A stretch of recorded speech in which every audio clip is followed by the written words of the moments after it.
que tu es en train de mener. D'abord dama lay bàyyi nga nuyoog ñi nga xamante ne ñoo nekk di seetaan. Salam alaikum Sénégalais, salam alaikum Pape Cheikh. Merci pour l'occasion qui m'est donnée de passer dans ton émission. Content naa trop pour la perche que tu m'as tendue. C'est normal. Comment tu te sens? Ça va, alhamdoulilah, maa ngi sant Yàlla. J'ai l'impression que tu es trop triste. Oui, li may traversé ko waral. Et tu traverses ça depuis combien de temps? Depuis un bon bout de temps. Je suis rentrée exactement au Sénégal en avril 2023. Avril 2023 pour m'occuper de ma mère. On est en août 2025. Entre-temps, j'attendais que sama kër yaay pare. Ça a pris du temps. Et là, depuis un moment, je réclame ma mère. ñu bañ ma ko jox. Bala ñu ñëw peut-être ci histoire parce que c'est ça l'histoire hein. Tu réclames ta mère. ñu bañ la ko jox. Lan moo tax ñu bañ la jox sa yaay peut-être loolu dinañ ci ñëw bu ca kaname. Mais yow yaay kan Ndeye Marie? Parle-nous de toi et de ta mère. D'accord. Bon, Ndeye Marie Sow à l'état civil, la trentaine révolue, née et grandie au Plateau, Dakar Plateau. Sama côté kër papa, ils sont de Bopp. J'ai fait mes études au Sénégal, une partie de mes études au Sénégal. Def naa petite école protestante en face de chez moi parce que man maa ngi dëkkoon rue Ouagane Diouf angle Amadou Assane Ndoye. J'ai fait franco-sénégalaise Fann Résidence. J'ai fait l'Immaculée Conception. J'ai fait le lycée Lamine Gueye. J'ai fait le lycée Mame Cheikh Mbaye de Tamba parce que sama yaay dañ ko affecté woon Tamba. Après ça, je suis revenue, j'ai fait l'UCAD. Après l'UCAD, j'ai fait l'ISM. UCAD, j'ai fait la fac de droit. Après, j'ai continué mon parcours en droit à l'ISM en faisant ma licence française à partir de Dakar. Et c'est après ma licence que je suis allée en France. J'ai fait l'université de Toulouse, un Capitole. Et j'ai fait une école de commerce à Paris qui s'appelle MBA ESG du groupe Paris Business School. Donc, pour revenir sur mon parcours, après mon bac L, j'ai fait des études de droit. Parce que moi, j'appartiens à une famille où il y a beaucoup de gens qui ont fait le droit. Mon père a fait du droit, ma mère a fait du droit, mon grand-père, mon arrière-grand-père, ils ont tous fait du droit. Madame famille boo voilà. xamante ni ñëpp droit la ñu def ay avocats. Voilà, ay greffiers. Ay greffiers, d'accord. Voilà. OK. Donc, naturellement, je me suis tournée vers le droit. Voilà. Et qui t'a poussé à nga def ay études de droit? Ma mère. Kan moo la ci poussé? Ma mère. Sa yaay? Ouais, sama yaay. Voilà. Kañ nga dem France? Je suis allée en France en 2015. 2015. J'y suis restée jusqu'en 2022. Voilà, j'ai fait une licence en droit privé, comme je t'ai dit. Après, j'ai tenté un MBA en droit pénal, sciences criminelles et carrière judiciaire. Le MBA n'a malheureusement pas marché. Je me suis tournée vers une école de commerce pour faire un MBA en gestion des ressources humaines. Donc, voilà mon parcours. Après ça, j'ai tenté le concours du barreau en France, en spécialité droit du travail. J'ai tenté une première fois, ça n'a pas marché. Et la deuxième fois, je me suis réinscrite. Mais ma réinscrire, ça m'a dafa feebar. Donc c'était en 2022. Donc je suis venue à Dakar, j'ai fait janvier, février 2022 à Dakar avec ma mère qui était à Tamba mais qui est venue parce que dañ doon toj leur maison familiale. Donc je suis venue pour la voir et pour l'aider aussi à déplacer ses bagages parce que dañ doon toj kër gi. Et c'est là que je me suis rendu compte que ma mère était malade. À partir de quel moment ça da nga ñëwoon vacances? Voilà. Bi nga ñëwee nga def constater voilà que ma mère était malade. Elle avait des problèmes d'orientation. Elle n'était pas très cohérente dans ce qu'elle disait. Donc, il a fallu que je retourne en France parce que mon titre de séjour, il arrivait à expiration. Jour bi may génn Sénégal, mooy jour bi Lions yi di indi coupe bi. Dama dugg France le lendemain sama titre de séjour jeex. Donc, je pouvais plus rester. Mënatoo woon voilà. dellusiwaat Sénégal. Mënuma woon toog Sénégal au-delà de durée bi ma fa defoon. Je suis retournée en France, j'ai refait une demande de titre de séjour. Je me suis inscrite à la fac de Cergy pour repasser le concours du barreau. Bi ma defee loolu, mon titre de séjour il est sorti en avril. Une semaine après, j'ai pris mon billet, je suis venue à Dakar au chevet de ma mère. Je suis restée de avril à septembre au Sénégal. Avril à septembre 2022. Et période boobu dogguma la vous étiez où? Ci këru seen famille wala sa kër yaay bi fan nga nekkoon yow ak sa ay mbokk yaay? Ngeen a nekkoon ou yow kese ak sa yaay yéen a nekkoon? Quand je suis arrivée, ma mère, elle servait à Tambacounda. Elle a une maison à Dakar qu'elle avait fermée. Kër gi defaroon na ko, mais il y avait pas d'électricité, elle y avait jamais habité à Gibraltar. Donc bu ma ñëwee, on est allé à Sacré-Cœur chez une tante. Sama cousine yaay la et c'est une amie très proche de ma mère. Sama yaay lu mu doon def sax da ko ci jiital. Donc bi ma ñëwee maag sama yaay foofu lañ dal. bi ma defee janvier février je suis retournée pour m'occuper de mon titre de séjour comme je t'ai dit bi ma wanee ginnaaw ma mère sa sœur est allée la récupérer chez cette tante là. bi nga demee France. Voilà dafa bàyyi ba ma dem mu dem récupérer ko sama ginnaaw dès qu'elle l'a récupéré j'ai appelé un oncle pour lui dire que j'étais pas d'accord parce qu'il y avait déjà un antécédent avec cette tante et sa fille. Et c'était quoi? On se parlait pas de 2009 à 2022. maanaam yow li nga ñëw Sénégal di toppatoo sa yaay. waaw du ngeen doon wax. non bi ma ñëwee toppatoo sama yaay dem ci maison familiale bi on s'est rencontrés là-bas elle m'a fait une accolade je pouvais pas la repousser mais on avait un problème on se parlait pas du tout. Et bi ma gisee sama yaay feebar je me suis dit je vais taire ces querelles familiales pour ma mère que je vois malade et elle ne mérite pas ça. Voilà. Et que bi mu nekkee sa kër tante bi Sacré-Cœur. pendant que nga nekk fii Sénégal. sa rakku yaay yi. ñu ngi doon ñëw di ko on se retrouvait en ville parce qu'on a déménagé peut-être la maison en 1 mois le temps de déménager les affaires de démolir la maison et tout ça. On se retrouvait là-bas tous les jours on mangeait à midi bon on avait repris une relation normale. mu bàyyi ba ma dem mu jël sama yaay sama ginnaaw j'ai appelé mon oncle pour lui dire tu sais que telle personne je lui parle pas depuis un moment li mu def nii neexuma tout le monde m'a convaincu que c'était pour s'occuper de ma mère yóbbu ko ci médecin yi et tout ça. Mais bi ma demee ba ci biir je me suis rendu compte que c'était pas ça. ah bon. oui lan la bokk ak sa yaay. ndey ak baay. sa yaay moom kese la bokkal ndey ak baay. non am na ñeneen ñu mu bokkal ndey ak baay.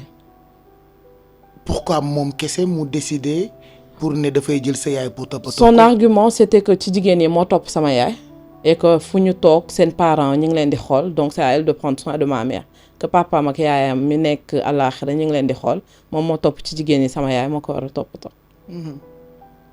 Et ta mère dans tout ça ñaata doom la am. moi je suis enfant unique de mon père et de ma mère. aw ma mag aw ma rakk macha allah man kese la.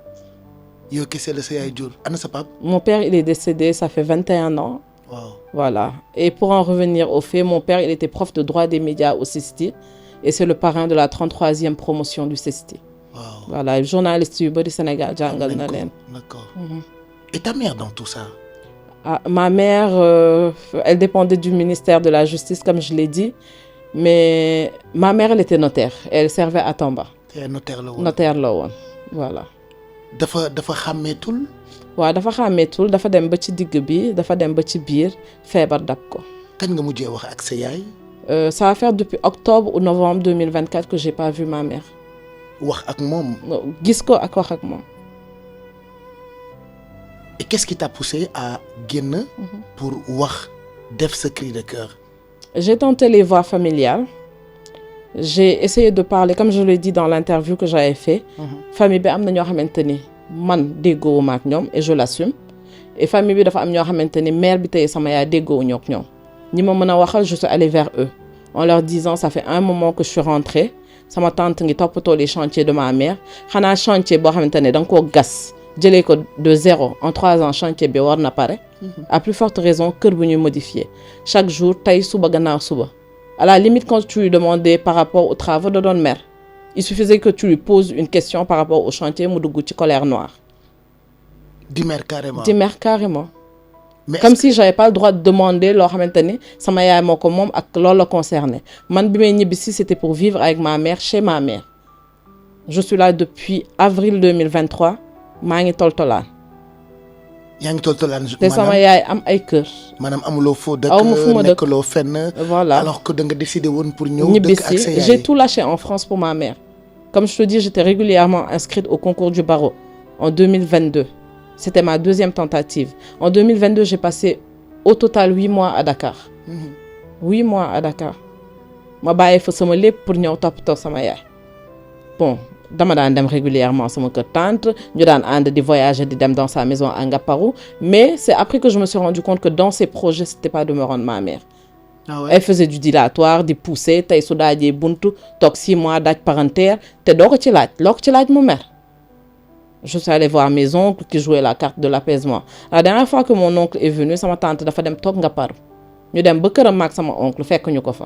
Mon oncle, je sais pas, il y a pas pensé peut-être, néew ma taalal sa oto ñu dem Ngaparou. Il est revenu après, il en a pas parlé. Donc man je me retrouve seule face à cette situation. Je suis allée voir une autre tante, wax ak moom mu ne ma dem na wax ak moom mu ne lu ko dara.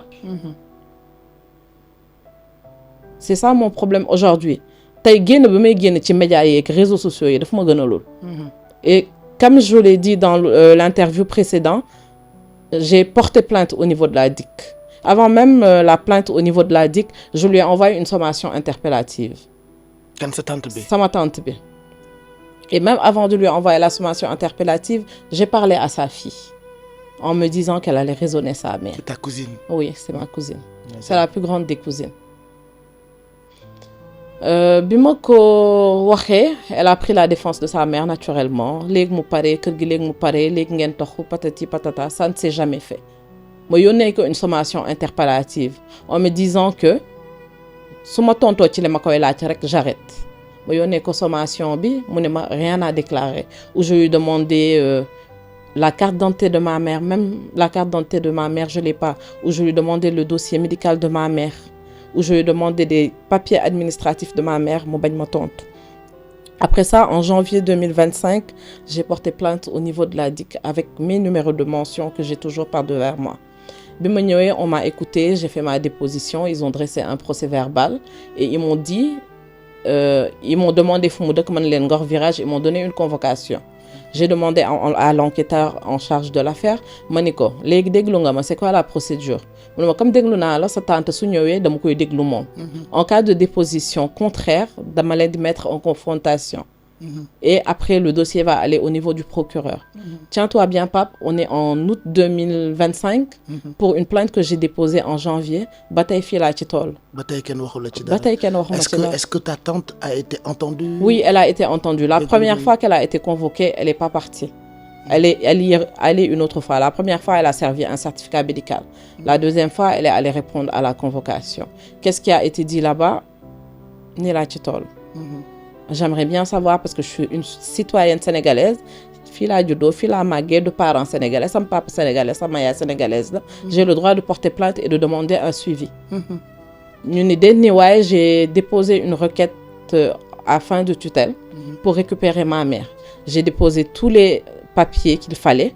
Sama extrait de naissance yaay dama ko lijjanti ji ba Saint-Louis. J'ai déposé l'extrait de naissance, j'ai donné le livret de famille que j'avais par devers moi, bi wane ne sama papa ak sama yaay man rek la ñu jur et qui constate que mon père est décédé. J'ai demandé la requête, j'ai demandé à ce que ma mère soit mise sous ma tutelle. Il y a eu une première audience. On est allé à la première audience, le juge m'a écouté. Après m'avoir écouté, il m'a dit de donner le numéro de la tante parce qu'il fallait sa version. Chose que j'ai faite. À la deuxième audience, un peu avant la Tabaski, c'était le 3 juin. Il y a eu une deuxième audience, le juge m'a écouté. Bi ma dégloo ba pare, bi ma juge bi dégloo ba pare, je lui ai demandé, ma ne ko monsieur le juge, jàppale-moi, ça fait un bon moment que j'ai pas vu ma mère. Ma ne ko Noël jaar na fi, 31 décembre jaar na fi, Korité jaar na fi, Tabaski, est-ce que doo ma permettre ma passer Tabaski bi ak sama yaay? Il m'a demandé, il m'a dit que le certificat médical que j'avais produit n'était pas très explicite. Il m'a demandé de lui chercher auprès du médecin traitant de ma mère un certificat médical. Médecin bi activé dans tous mes contacts à Dakar pour avoir son numéro. Finalement, ma am ko, ma woo ko jotuma ko. Ma yónnee ko message WhatsApp, il l'a jamais ouvert. Ma dem cabinet parce que maa ngi liggéey et man kersa la woon ci chaque fois ma laaj sama patron permission pour dem parce que sama nawle la te liggéey jàmbur laa yor. Ma déplacé wu ma dem foofu. Bi ma déplacé ba dem foofu Pape Cheikh ñu ne ma nekk fii dafa dem dispenser des cours à Thiès. Le lendemain, je suis revenue. Bi ma ñëwee, il m'a reçu. On s'est parlé et tout. Mais pour tënk wax bi rek, il ne m'a pas donné le certificat médical. Pourquoi? Ah, bi ma ñëwee daf ma ni que moom léegi ci famille bi la bokk.